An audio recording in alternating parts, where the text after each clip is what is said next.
جی ہاں جی یاد ہے جی جی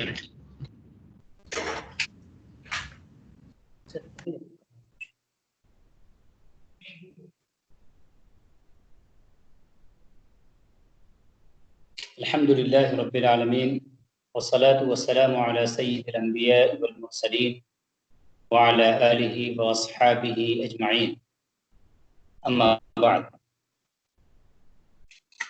گفتگو ہماری کنٹینیوسلی اس بارے میں چل رہی ہے کہ صرف علم کافی نہیں ہے، بلکہ علم کے ساتھ ساتھ عمل کی ضرورت ہے، اور اسی پر الگ الگ اینگل سے امام غزالی رحمۃ اللہ تعالی علیہ گفتگو فرما رہے ہیں۔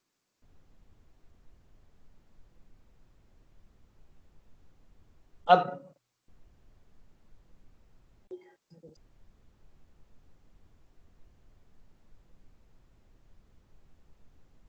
تو گفتگو ہماری مسلسل علم کے ساتھ عمل کی ضرورت پر چل رہی ہے۔ آج پھر اسی سلسلے کو امام غزالی اور آگے بڑھا رہے ہیں، فرماتے ہیں ایھا الولد، اے عزیز، ما لم تعمل لم تجد الاجر، جب تک عمل نہیں کرو گے اجر نہیں پاؤ۔ اب امام صاحب نے جو فرمایا کہ ما لم تعمل لم تجد الاجر، جب تک عمل نہیں کرو گے اجر نہیں پاؤ گے، اس بات پر ایک حکایت بیان کر رہے ہیں، ایک اسٹوری سنا رہے ہیں، چونکہ حکایت سے بات بہت اچھی طرح سمجھ میں آتی ہے۔ قصص کا فائدہ یہ ہوتا ہے کہ قصص کے ذریعے سے، اسٹوریز کے ذریعے سے بات بہت اچھی طرح بیٹھ جاتی ہے، اور اس کا اپنا ایک خاص افیکٹ ہوتا ہے انسان کے ہارٹ پہ، دل پہ۔ تو فرماتے ہیں، اچھا قرآن کریم کا بھی اگر آپ اسٹائل دیکھیں تو قرآن کریم میں آیات احکام وہ 500 ہیں، بس صرف 500 آیات احکام ہیں جن سے کہ جو کہ لا کے سلسلے میں بات کرتی ہیں۔ جی باقی جو قرآن کا حصہ ہے یا تو قصص ہے یعنی اسٹوریز ہیں، جی ہسٹری ہے، اور مثالیں ہیں، کہاوتیں ہیں، پرووربس ہیں، جن کے ذریعے سے باتوں کو سمجھایا جاتا ہے، اور عقیدے کے سلسلے میں گفتگو ہے، اور اسی عقیدے کو سمجھانے کے سلسلے میں الگ الگ اسلوب اختیار کیا گیا ہے، الگ الگ اسٹائل کو اختیار کیا گیا ہے، اور باتوں کو دل میں اتارنے کی پوری جو ہے کوشش کی گئی ہے۔ چنانچہ امام غزالی بھی صوفیہ قرآن کے اسلوب پر ہوتے ہیں، ان کی گفتگو قرآن کے اسلوب پر ہوتی ہے، اسی وجہ سے آپ دیکھیں گے صوفیہ کی مجلسوں میں بیٹھیے تو وہ ٹاپک پہ بات نہیں کرتے ہیں، ٹاپیکلی گفتگو نہیں کرتے، ان کی گفتگو ایک ٹاپک پہ چل رہی ہے، وہاں سے گھوم جائے گی، کہیں اور چلی جائے گی، پھر وہاں سے گھومی کہیں اور چلی جائے گی، پھر وہاں سے کسی اور ٹاپک پہ گفتگو شروع ہو جائے گی۔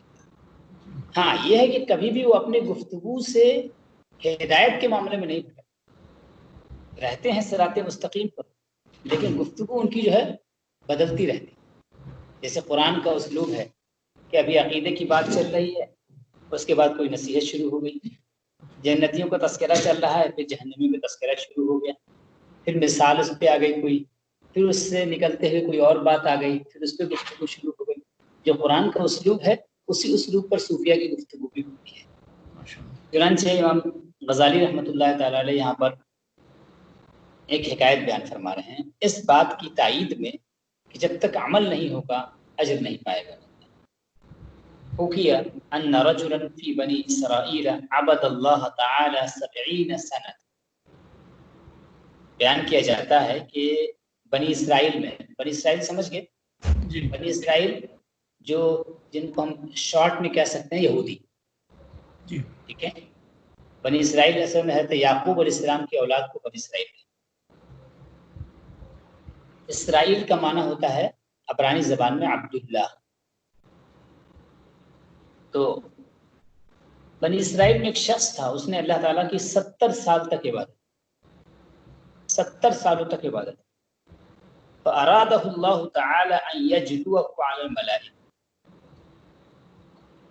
تو اللہ تبارک و تعالی نے فرشتوں پر ان کو ان کی فضیلت، ان کی برتری اور ان کی بزرگی کا اللہ نے اظہار فرمانا چاہا۔ چنانچہ ان کے پاس ایک فرشتے کو بھیجا کہ جاؤ اس عابد سے جا کے کہہ دو کہ اس نے 70 سال عبادت تو کی ہے، لیکن اس عبادت کے باوجود لا یلیق بہ الجنہ، کہ وہ جنت کے لائق نہیں ہے، جنت کا وہ مستحق نہیں۔ فلما بلغہ، جب یہ خبر اس فرشتے نے پہنچائی، قال العابد، تو اس عابد نے کہا نحن خلقنا للعبادہ، ہماری تخلیق عبادت کے لیے ہوئی ہے، وما خلقت الجن والانس الا لیعبدون، ہماری تخلیق، ہمارا کریشن جو ہے، پرپز آف کریشن جو ہمارا ہے وہ ہے عبادت، اللہ تبارک و تعالیٰ کی بارگاہ میں اپنا سبمشن۔ وَيَنبَغِي لَنَا أَن نَعْبُدَ، تو ہمارے لیے ضروری کیا ہے کہ ہم اس کی عبادت کریں، یعنی ہم کو اس سے کیا سروکار کہ ہم جنت میں جانے کے مستحق ہیں کہ جہنم میں جانے کے مستحق؟ ہم تو یہ جانتے ہیں کہ ہم غلام ہیں، غلامی ہم کو آتی ہے، ہم بندے ہیں، بندگی ہم کو آتی ہے، بندگی کرنا ہمارا شیوا ہونا چاہیے، ہمارا طریقہ ہونا چاہیے۔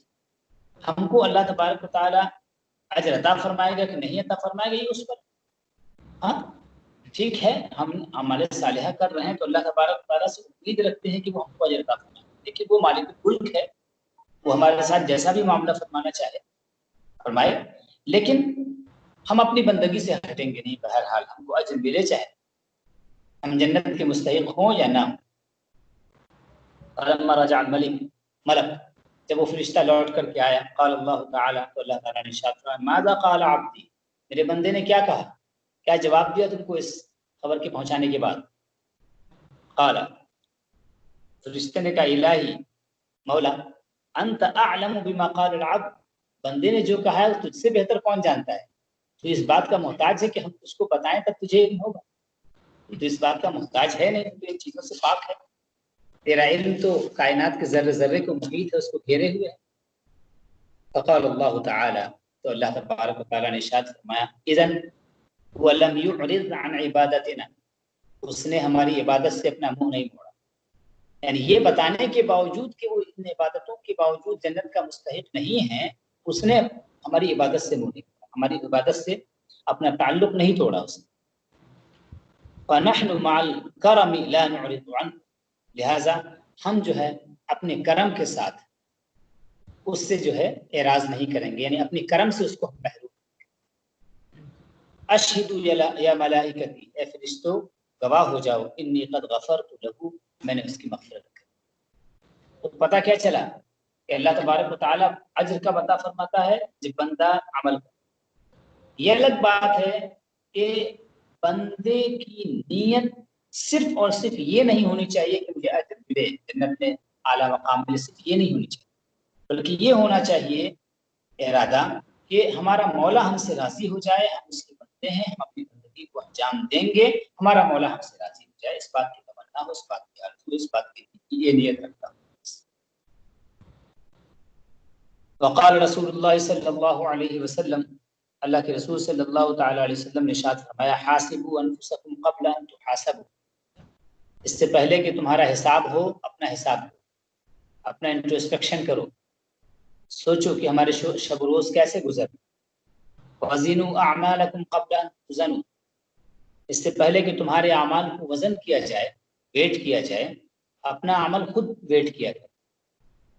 اسی لیے صوفیہ کے ہاں ایک معمول ہے، امام غزالی نے بھی دیا ہے، تمام صوفیہ نے اس کو دیا ہے، وہ یہ ہے کہ انسان عبد سالک جو بھی اللہ کے راہ میں چلنے والا بندہ ہے، اس کو ایک معمول جو ہے بنا کر کے رکھنا چاہیے۔ وہ کیا ہے کہ محاسبہ اور معاہدہ، یعنی دن گزرنے کے بعد جب شام کو بندہ اپنے بستر پر لیٹے اور تنہائی ہو، اس کے اور رب کے درمیان کوئی نہ ہو، تو اس کی یہ ذمہ داری ہے کہ اس کا دن بھر کا معاملہ کیسا رہا، اس کے بارے میں غور و فکر کریں. یہ سوچے کہ صبح جب ہوئی تھی اس کے بعد سے لے کر کے ابھی تک بستر پہ آنے تک اس کا دن کیسے گزرا، نیکیوں میں گزرا یا برائیوں میں گزرا، نیکیاں غالب رہیں یا برائیاں غالب رہیں. اس کا وہ ایک انٹروسپیکشن کرے، اپنا جائزہ لے، وہ انالائسس کرے اپنی لائف کا، اپنے ڈے کا، اس ڈے کا ایک ڈے کا انالائسس کرے. اگر نیکیاں غالب تھیں تو اللہ کی توفیق پر اس کا شکر ادا کرے اور سو جائے. اس کے بعد جب صبح ہو تو معاہدہ کرے، اس بات کا معاہدہ کہ جیسے کل اچھا دن گزرا تھا اس سے بہتر دن ہم اسے بنائیں آج کا دن. اور اگر اس کا گزشتہ دن اچھا نہیں گزرا تھا، برائیوں میں گزرا تھا، تو وہ توبہ استغفار کرے اللہ تبارک و تعالیٰ کا، اور صبح کو اس بات کا معاہدہ کرے کہ مولا کل کا دن جو تھا، جو گزرنا تھا وہ گزر گیا، لیکن آج کا دن انشاءاللہ میں تیری عبادت میں، تیری طاعت میں، تیری بندگی میں، تیرے فرمان کے مطابق زندگی گزارنے میں لگاؤں گا، اور میں اپنے آپ کو تیری نافرمانی سے روک کر کے رکھوں. یہ ہے معاہدہ. اگر یہ ڈیلی روٹین ایک بندہ بنا لے، محاسبہ معاہدہ، محاسبہ معاہدہ. غزالی نے فرمایا کہ جیسے تاجر ہوتا ہے، سبزی فروش ہوتا ہے، کوئی بھی کاروبار کرنے والا ہوتا ہے، جب وہ اپنی دکان بند کرتا ہے تو کیا کرتا ہے؟ اپنی دکان بند کرتے وقت اپنا حساب لیتا ہے نا، اپنا غلہ کھولتا ہے، کھول کے دیکھتا ہے نا کہ دن بھر کی آمدنی کتنی ہے اور کتنا اسے نفع ہوا ہے، کتنا نقصان ہوا ہے. نفع ہوتا ہے تو خوش ہوتا ہے، اس بات کا ارادہ کرتا ہے کہ اگلا دن اور بہتر ہونا چاہیے. نقصان ہوتا ہے تو اس بات کا عہد کرتا ہے کہ ٹھیک ہے آج نقصان ہوا لیکن کل نقصان نہیں ہونا چاہیے. تو یہ جو دنیاوی معاملات ہیں، یہ دنیاوی معاملات بھی ہم کو روحانی معاملات سے، تو بندے کو اس حال پر ہمیشہ رہنا چاہیے کہ وہ محاسبہ اور معاہدہ کرے. ہر شخص کو ہم میں سے کوشش کرنی چاہیے کہ یہ روٹین، بڑی پیاری بات ہے، ایکچولی جو ہے اپنی زندگی کے انالائسس کے لیے بہت ہی اچھا طریقہ ہے. اس کے ذریعے سے ہم اپنی لائف کو، اپنی اسپریچول لائف کو ہم امپروو کر سکتے ہیں، اسے بہتر بنا سکتے ہیں. بڑی پیاری بات ہے. اسی حدیث سے جو ہے بزرگوں نے یہ نقطہ نکالا ہے کہ حاسبوا انفسکم قبل ان تحاسبوا وزنوا اعمالکم قبل ان توزنوا. اس سے پہلے کہ تمہارے اعمال کو قیامت کے وزن کیا جائے تو اپنا وزن پہلے سے ہم کر لینا کہ کیا ہم نے کیا ہے اور کیا نہیں کیا. فرماتے ہیں آگے، وقال علی رضی اللہ عنہ، حضرت علی رضی اللہ تعالی عنہ نے فرمایا، من ظن انه بدون الجهد يصل فهو متمن ومن ظن انه يبذل الجهد انه ببذل الجهد يصل فهو متعنن. بڑی پیاری بات ہے. حضرت مولا کائنات فرماتے ہیں، علی کرم اللہ تعالی وجہ الکریم فرماتے ہیں، جو انسان یہ سمجھتا ہو کہ وہ بغیر محنت کے، بغیر مشقت کے پہنچ جائے گا، تو وہ بس آرزو کرنے والا ہے، بس خواہش رکھنے والا ہے. اور صرف خواہش رکھنے والا ایک وہ انسان جو صرف خواہش رکھتا ہو، صرف خواب ہی دیکھتا ہو بس، اور اس کے لیے کوئی جد و جہد نہ کرتا ہو، ایکشن کے نام پہ اس کے پاس کچھ بھی نہ ہو، تو کیا آپ کو لگتا ہے کہ وہ کامیابی تک پہنچ جائے گا؟ بالکل کامیابی تک نہیں پہنچے گا. تو فرماتے ہیں کہ اگر کوئی شخص یہ سمجھتا ہے کہ بغیر کوشش کے وہ کامیابی تک پہنچ جائے گا، اللہ تبارک و تعالیٰ کا قرب سے حاصل ہو جائے گا، فهو متمن، تو وہ بس آرزو کرنے والا ہے، خواہش کرنے والا ہے. اور آرزو کرنے والے انسان سے کچھ نہیں کرتا، صرف خواہش کرنے والے انسان سے کچھ نہیں کرتا. ومن ظن انه ببذل الجهد يصل، اور جو یہ سمجھتا ہے کہ وہ اپنی محنت کی بنیاد پر اللہ کا قرب حاصل کر لے گا، فهو متعنن، تو وہ انسان کیا ہے؟ سرکش. کیونکہ اس نے گویا اپنے اعمال کو ہی سب کچھ سمجھ لیا اور اللہ تبارک و تعالیٰ کی توفیق اور اس کی مشیت کو اس نے چھوڑ.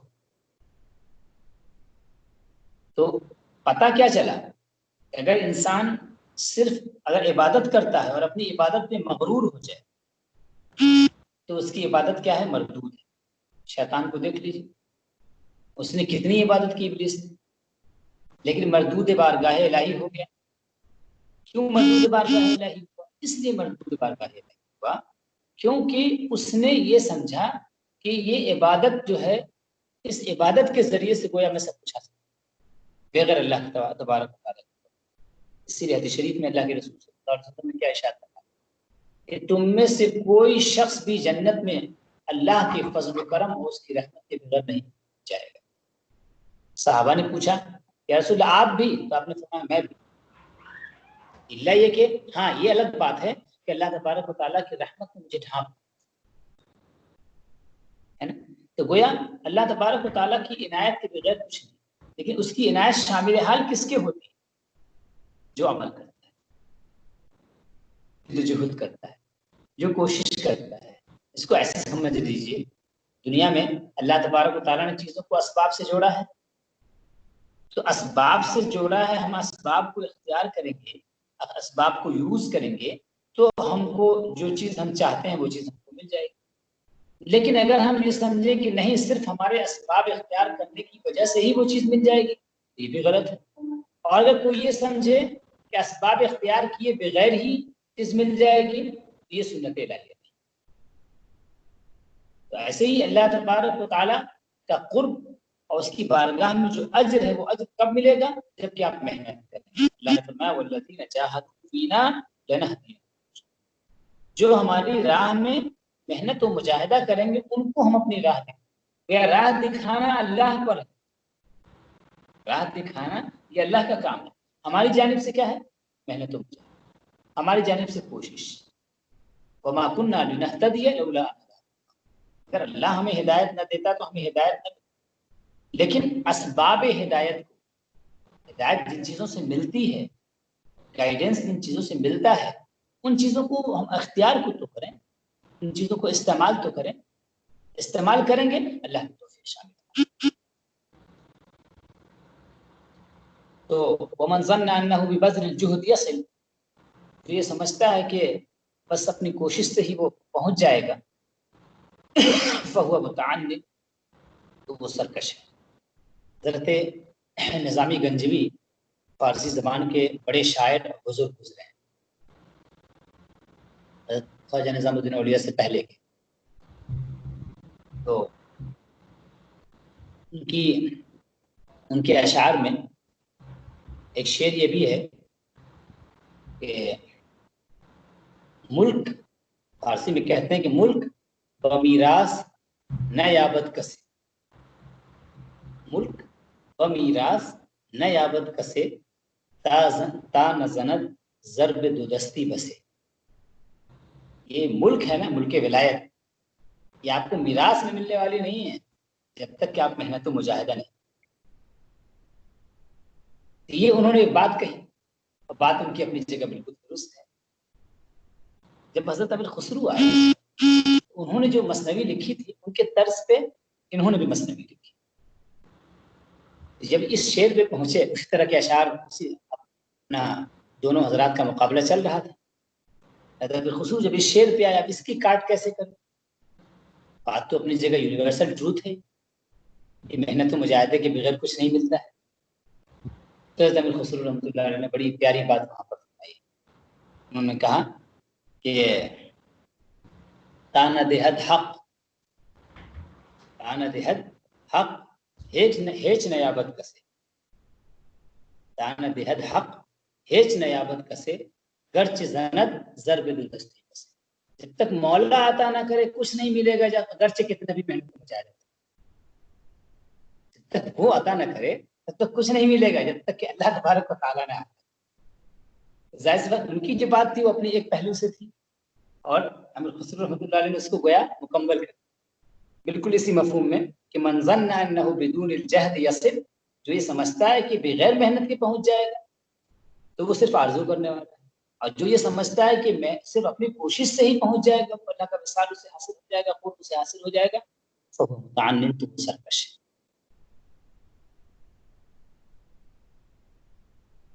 اس کے بعد فرماتے ہیں وقال الحسن رحمہ اللہ, حضرت امام حسن نے فرمایا, حسن بصری, طلب الجنت بلا عمل ذنب من الذنوب, بغیر عمل کی جنت کی طلب جو ہے یہ گناہوں میں سے ایک گناہ ہے. کیسے گناہ ہے؟ اس لیے کہ اللہ تبارک و تعالیٰ نے جہاں بھی جنت کا وعدہ کیا ہے وہاں ایمان کے ساتھ عمل صالح کو جوڑا. ان الذین آمنوا وعملوا الصالحات كانت لهم جنات الفردوس. بے شک جو لوگ ایمان لائے اور جنہوں نے اعمال صالحہ کی ان کے لیے جنت الفردوس کی مہمانی. ایمان کے ساتھ عمل صالح کو جوڑا گیا ہے کیونکہ ایمان کا لازمی اثر ہے کیا؟ عمل صالح. اگر عمل صالح آپ نہیں کر رہے ہیں اس کا مطلب آپ کا ایمان ڈیفیکٹڈ ہے. آپ کا ایمان ڈیفیکٹڈ ہے, کہیں نہ کہیں گڑبڑی ہے اس کے اندر. آپ جس درجے کی گڑبڑی ہو, مرض ہے اس کے اندر, اب آپ جس درجے کی بھی ہو. تو فرماتے ہیں کہ طلب الجنت بلا عمل ذنب من الذنوب, یہ گناہوں میں سے ایک گناہ ہے کیونکہ آپ عمل نہیں کر رہے ہیں. تو گویا آپ اس آیت, گویا لازم آ رہا ہے, آپ اس آیت کریمہ کا انکار کر رہے ہیں جس میں کہ یہ کہا جا رہا ہے کہ ان الذین آمنوا وعملوا الصالحات, ایمان لائے اور جنہوں نے اعمال صالحہ کی. اللہ بار بار یہ فرماتا ہے ان الذین آمنوا وعملوا الصالحات, اور آپ اس کے اگینسٹ جا رہے ہیں. تو ظاہر سی بات ہے کہ یہ ذنب من الذنوب تو ہوگی, کیونکہ یہ بد اعتقادی کی راہ کھول جا رہا ہے. یہی ہے نا ارجائیت, ہے نا ارجائیت, یہی ہے نا کہ بس ایمان لانا کافی ہے, لا الہ الا اللہ محمد رسول اللہ کا پڑھنا کافی ہے, ٹھیک ہے. گناہ جو ہے نقصان نہیں پہنچائے گا ایمان لانے کے بعد. جو مرجیہ فرقہ ہے نا اس کا یہی کہنا ہے, وہ لوگ اسی بات کے قائل ہیں بس ایمان کافی ہے. عمل صالح کے عمل سے کوئی نقصان نہیں پہنچے. کہتے ہیں کہ ولا يضر مع الايمان ذنب لمن عمل. عقیدۃ طحاویہ میں ہم لوگوں نے یہ پڑھا تھا کہ ہم یہ نہیں کہتے, اہل سنت یہ نہیں کہتے کہ گناہ برے اعمال کیجیے اس کے باوجود کوئی نقصان نہیں پہنچے گا ایمان اگر ہے. نہیں, ایسا نہیں. اس کے بعد فرماتے ہیں ایک عالم کا قول نقل کرتے ہوئے, وقال عالم, ایک کسی بزرگ عالم کا قول ہے, الحقیقت ترک ملاحظۃ العمل لا ترک العمل. بڑی پیاری. کیا فرماتے ہیں؟ حقیقت, لوگ کہتے ہیں نا کہ ہم مقام حقیقت تک پہنچ گئے. بہت سے لوگ یہ کہتے ہیں کہ ہم مقام حقیقت تک پہنچ گئے, ہم لوگوں کو اعمال کی ضرورت نہیں ہے, عبادت کرنے کی ضرورت نہیں ہے. تو وہ بزرگ فرماتے ہیں کہ ہاں, حقیقت یہ نہیں ہے. ترک عمل کا نام جو ہے وہ حقیقت نہیں ہے, عمل کو چھوڑ دینے کا نام حقیقت نہیں ہے. پھر کیا ہے؟ کہتے ہیں عمل کو اپنی نگاہ میں لانا چھوڑ دیجیے, یہ حقیقت ہے. نگاہ میں لانے کا مطلب کیا ہوا؟ یعنی آپ اپنے اعمال کو کچھ سمجھیں, اپنے اعمال پر فخر کریں اور یہ سمجھیں کہ میں نے یہ عمل کیا, میں نے یہ عمل کیا, میں نے یہ عمل کیا. آپ کے ذہن و دماغ میں یہ بات بیٹھی ہو کہ میں نے بہت سارے اعمال صالحہ کیے ہیں.